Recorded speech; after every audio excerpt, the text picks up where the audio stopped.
why should you care?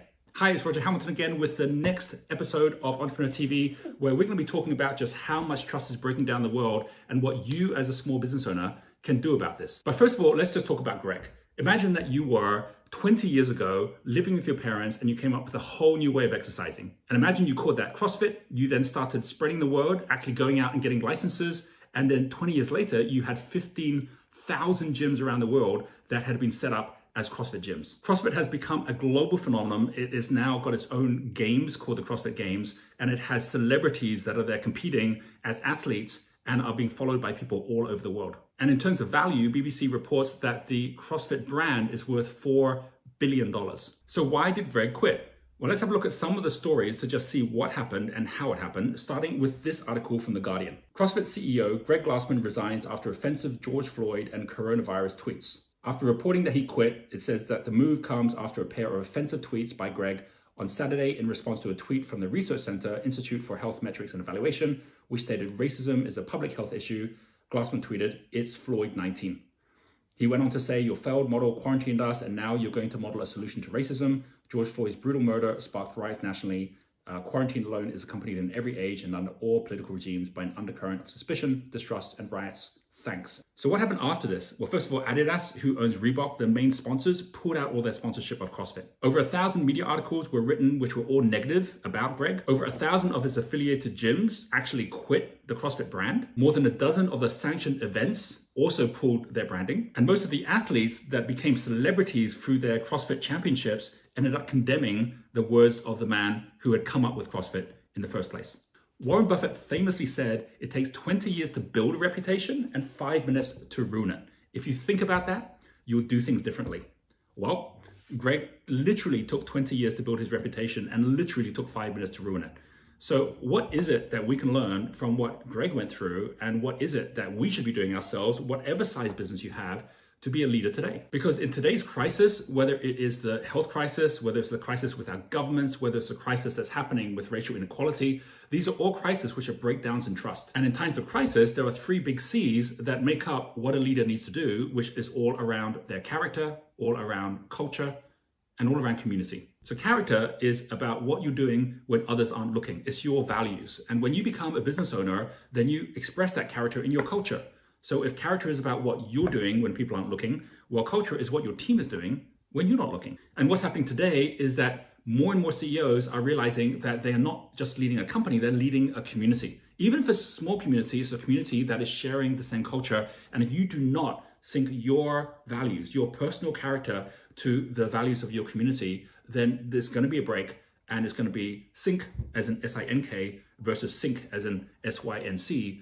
And it's all about how you are doing much, much more than just focusing at doing well. It's about how you focus at doing good. And by the way, the data on this is everywhere. There is an index, which is called the Edelman Trust Index, which shows that people now trust small businesses and business owners more than the government or even the police. And it reports 76% of people agree that CEOs should take the lead on change rather than waiting for governments to impose it. It's pretty amazing if you think about that now today we don't trust the governments as much as we do our small business owners. And that means that you, if you're running your business, have got a leadership position which goes way beyond just out there making a profit. It's about how you also focus at your purpose. And this extends to big companies as well. There was a PWC report which was conducted on the 2,500 largest companies in the world. And this is what it found. For the first time in history, more CEOs are being forced out of their companies, either by resigning or being fired, not as a result of their financial performance, but actually as a result of unethical conduct. By the way, if you happen to have been taught when you're at school or college or business school that the point of a business is to be making money, well, you're not alone.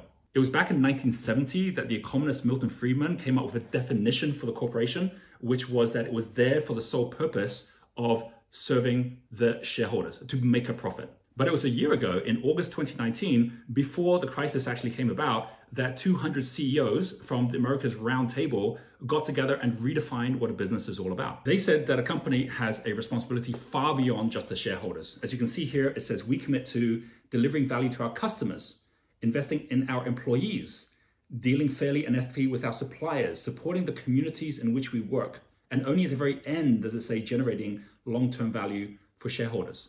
So what happened to Greg? Well, on the same day he came out with the tweet, he already apologized, but it was already seen as too little, too late. And the very next day, the Morning Chalk Up, which is one of the main newsletters of the CrossFit, already reported his resignation. As Greg said, I'm stepping down as CEO of CrossFit Inc. and I've decided to retire. On Saturday, I created a rift in the CrossFit community and unintentionally hurt many of its members. You've got Dave Castro, who's now taken over, who says CrossFit is a community, one that is global, diverse, and tough. Every person in our community shares a common bond. We're all dedicated to a visionary, transformative approach to health and fitness. Our individual passions for that approach have forged an enduring community. They also sent a message to all of their millions of followers around the world, which reads, why didn't CrossFit just say something? And it goes on to say, we disappointed you, it hurt you and us, we need to talk. And then it goes on to explain, why did Greg say that, what the community is all about, what the truth actually is. So if you thought, what is your truth? As well as thinking about what your business is in terms of profit, what is it in terms of purpose? As well as income, what is it in terms of impact?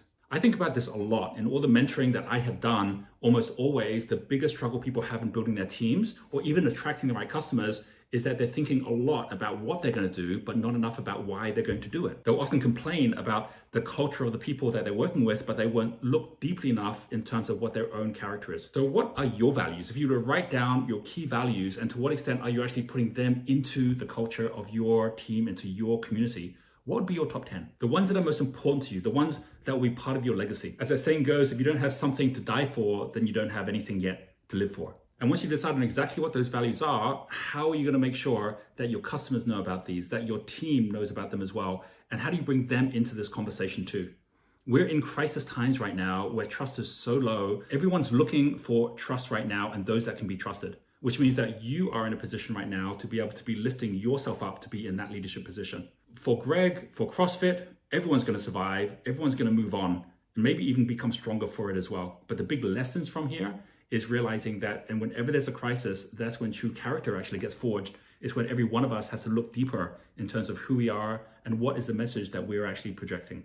It's actually during crisis times that it's the most important times for those who are leading to rise up.